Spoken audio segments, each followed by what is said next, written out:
of just like too many RoboCop movies. Yeah. Well, RoboCop was in Detroit, guys. I mean, really.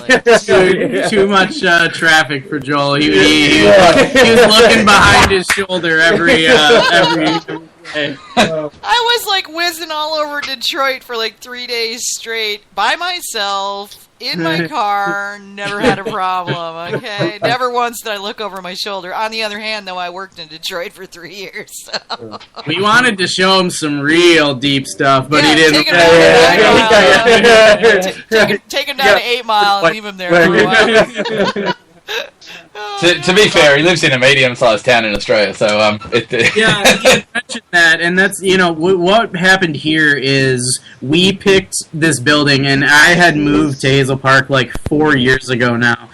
We were looking in Detroit, the actual city. We had a few buildings we were looking at, and then there was this one that came up here, and I lived on the street that it was on. And myself and Jay lived there for 3 years before we even got the idea for this building and this and that and what he saw. But the city was really what sold it, because the actual city, the government employees were the best to work with. They were ready for something, and they wanted us to be here really, really bad, and they were the most supportive through the whole thing. And at the same time, unbeknownst to us, a chef who had worked in a really good restaurant and done some TV on Bravo opened up a restaurant as well at the same time that we were getting in, kind of unknown. He did his press release, and we were literally getting ready to do our press release. So it all kind of happened to where people saw the opportunity that Hazel Park could be the next thing, because the surrounding cities had already, made what they wanted to be, and the area had turned around. And Hazel Park had been definitely poor town that got hit really hard in the recession. So they were ready to turn it around, and they couldn't have been better to us. They were really, really what sold it for sure. So working with the actual city, it was the best part. And also, the soul of this town's super cool. It's just good blue-collar, hard-nosed worker. Yeah. And, those are, the type of people we are. This whole company is built on, just laced-up boots, and cuts. So, it's kind of, we have the same mentality as the city as well. And converting, blue-collar Bud Light drinkers that truly were in this town, converting them to mead has been hilarious and awesome, and, it's one of the best experience ever, seriously, because we had our regulars who... and educating them about the product. It's not them being ignorant or something like that. They just drank Bud Light their whole life, and that's just what it was. And they came in, and we have them drinking just straight wildflower mead. We make a wildflower that's just aged on some oak, and to not even get them on anything flavored, but just straight wildflower mead. And they, we got some guys that just have never looked back. Nice. Perfect. Cool. Well, Yeah. I mean, come on. It's mead and it's Motown. How much... it doesn't get any better than that, right? No. Yeah. No. All of our, it's funny too, all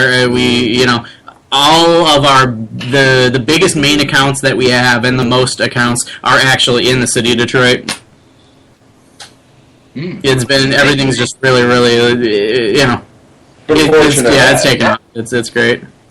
That sounds cool. Apparently you do lots of events working with lots of local producers and things like that. Joel asked afterwards, he says, what else works in order to grow the business in regards to working with your local businesses and running your events and doing all those sort of things? Pure luck and get ready to lose money. Have the good, it's the product, and we just stand behind it, and we will, all real fruit, and we don't, compromise on that, and we just try to make the best product, and so it's, get it into people's hands. The events and the festivals are really the best thing for sure. I feel that it's kind of hard to separate it too, because to be involved with what's going on in your town, you got to be involved in your town. And so, I mean, they're kind of interwoven in my eyes. That, so as far as know your local people and what's going on, and different vendors and people that you're choosing to work with to get sourcing your ingredients or anything like that, it always opens up opportunities to do bigger, better things. And as far as building in the small town, like building the business aspect of it or whatever, we just try to give back as much as we can to the city, because any time that somebody in the city asks to do an event here, we're more than happy. You know, we have the city government doing events here all the time, and they are local smaller groups like the dog shelter and like that sort of thing. They come in here because we have a nice big tap room. They get to have meetings, they get to do whatever, throw a party, and they, you know, this is the place they want to go, which is really cool. And it's it's a nice open space, and there's big tables, and we can accommodate a lot of people and have them in here and really do events for the city as much as possible. So they're always setting something up. Okay, so you've got a large tap room, you say, but you also mentioned that you really enjoy teaching the blue-collar type beer drinkers what there is about mead and your other beers and stuff like that, and converting them. How do you get those guys in the door? It's them just curiosity. Yeah. And, like, enough of them... bringing friends in and, like... Yeah.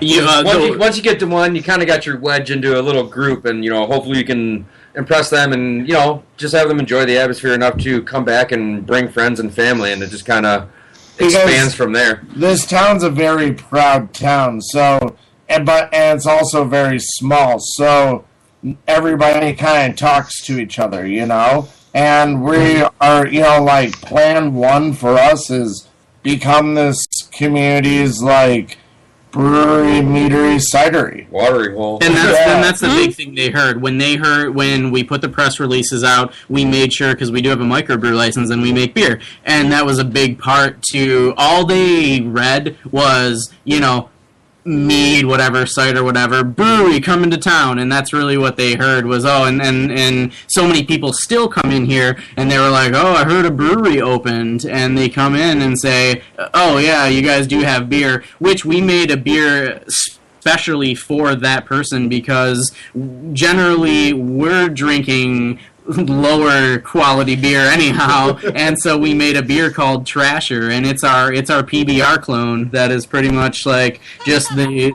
drinking clean, and it goes down easy. Yeah, it's just the drinking beer, we call it. And so we made Trasher because there are guys in this town who just want to sit and have a beer, and that's what that beer is for. And they're lucky for them, they can get something that is, you know, a little higher end, and even if it is made, you know, just to be a light drinking beer, but still, you know, a craft well-made beer. And weird situations, their son will want to come in, and their dad's been a beer drinker for life, and, you know, they always say, I don't know, just give me a beer, give me whatever most tastes like beer. And we have Trasher to do that, and it's awesome, because they usually end up really liking it, and then they'll try other stuff. Mm-hmm. What a wonderful gateway beer, if you will, for the people. It is the gateway beer. Yeah, it is. It's a gateway beer. I mean, I'm from northwestern Michigan, as you guys know, but I grew up in a blue-collar, you know, family, in a blue-collar town, factory town. You know, I mean, my dad worked at the local foundry, which fed into the auto industry like half the rest of the state. And, you know, so that's the way I came up, and beer was, you know, beer. It wasn't craft beer or anything, it was just beer. And I know that when my husband started making homebrew, when, you know, and we had moved at this point, we were down here in North Carolina, we were so proud of that. It was a nicely put together porter. We got it on one of the beer recipe books, you know, that are out there. And so we made this, and it was really good, and we were like, this is awesome. So we packed it all up and took it with us to one of our black powder shoots. And we're like, oh, man, we got this awesome beer we made. You guys should try this. And so all our friends, they drink Budweiser and Michelob, and, you know, they drink the big beers. And so we're like, you guys are really going to love this. And they all opened them up, and they took one sip, and they're like, can I have a Budweiser, please? So we were just crushed. It was like we were you can't start them on that. We've learned that. It's like throwing a little kid in the deep end. Yeah. Right? Here, have this big-ass, heavy-duty chocolate porter. Yeah, go for that. No, give me a Budweiser. Thank you, I'm good. So, but yeah, I mean, I totally get the, you know, where that's coming from. Even though I didn't live in Detroit for, you know, we were only in Flint and Detroit for 3 years after I got married. My husband's from Flint, so he grew up in Flint, which is basically a little Detroit, you know. but Yeah. it was really interesting to see how similar it was to where I grew up, even though I'm from a small town. And so I love that you guys are doing PBR if it was done right. Let's call it Black Label if it was done there you right. go, PBR Black Label. Yeah, I love it. It's definitely drier than PBR. It's drier than PBR. Yeah. And Hamish, do you even know what PBR is? I don't know. I don't, but I can guess. It's Pabst Blue Ribbon is the name of Lawnmower beer. Lawnmower drinking beer. Yeah, it Shitty. is. Whatever the shittiest, most generic beer that y'all have got down there in Australia, that's what it is. It's Foster. Yeah. Well, see, the Fosters you get is what we call Crown Lager, which is sort of drinkable. If you apparently, I don't normally partake in myself, okay. but if you really want something and you've got a hard earned thirst, you can have a cold Vic beer, Vic Bitter. Ah, nice. And that's the So that's Black Label, Josh. Yeah, that's a beer, Black Label, which is actually out of Canada. Yeah, Oh, okay. never mind. Foster's is out of Canada, right? Hey, we make Sapporo too. Yeah. Like Sapporo. Yeah, if I wasn't going to fill up my mead quota coming over for the Mesa Cup, I would bring you a can of Vic Bitter just so you could spit it at me. I want to taste it. I'd trust probably me. slam that. Yeah, thing. it'd probably be delicious. Ask you for a second. Yeah. Oh gosh, that's so funny. That's cool. Well, it sounds like aside from talent and hard work, the communities come together to help you guys be successful. It's cool. I guess Detroit is kind of like, I grew up in New York, and so it's kind of like New York, where it's really a bunch of small towns all put together. Is that what it is? Kind of, Yeah, big time. When you're talking when you say Metro Detroit, definitely. And then even in Detroit itself, there are small communities that you can name, and it's all within just small little parts. They're not as big as boroughs, obviously, but it's definitely small parts. And when the suburbs kind of broke off, it ended up the same way. There's the small cities, and Hazel Park is very small, and it's the good thing about being able to walk into City Hall and I see the city manager and just have to say, hey, I need this because the government needs some letter or something like that, and they will get it back to me in no problem.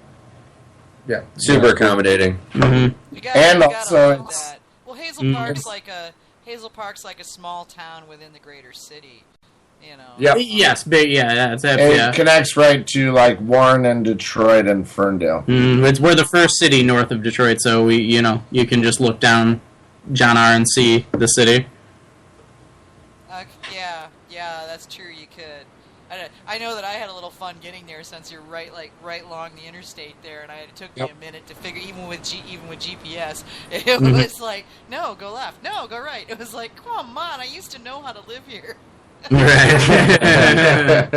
It's a little different down here. They don't understand traffic down here at all. And it was weird. Another thing with the city too. So they knew this landmark already. You saw our building, and it's an old lumber yard. And so the lumber company that used to be here was here forever. And so the people who have lived in this town forever, they know exactly what it was. We just have to say, the old lumber building, and they know exactly what it is. And so people come back in, and more times, we'll hear it every weekend. Oh, I used to buy my lumber from here. Yeah. And it'll Man, when I was a kid, I used to come here with my dad all the time. Yeah. It's so funny that now you are, it's your place now. That's so cool. And we didn't change anything Not much. inside. We basically just spit on all the walls and rubbed it down. Yeah, It was yours then. and they people freak out because they're like, "Wow, looks exactly the same." We're like, "Yep." Yeah, we kind of went for like a grandfather's basement / VFW hall. Yep. Look. We have a stand-up night that we have stand-up comedy, and one of the comedians mentioned that he never thought he'd be doing comedy in a bingo hall. Well, it was really funny when I walked into your after you guys had to flag me down because I drove past 5 times before I finally I'm calling them and I'm like, I'm in the parking lot of this grocery store, and they're like, yeah, look the other way, and I was like, oh, there you are. They're standing across the street waving at me.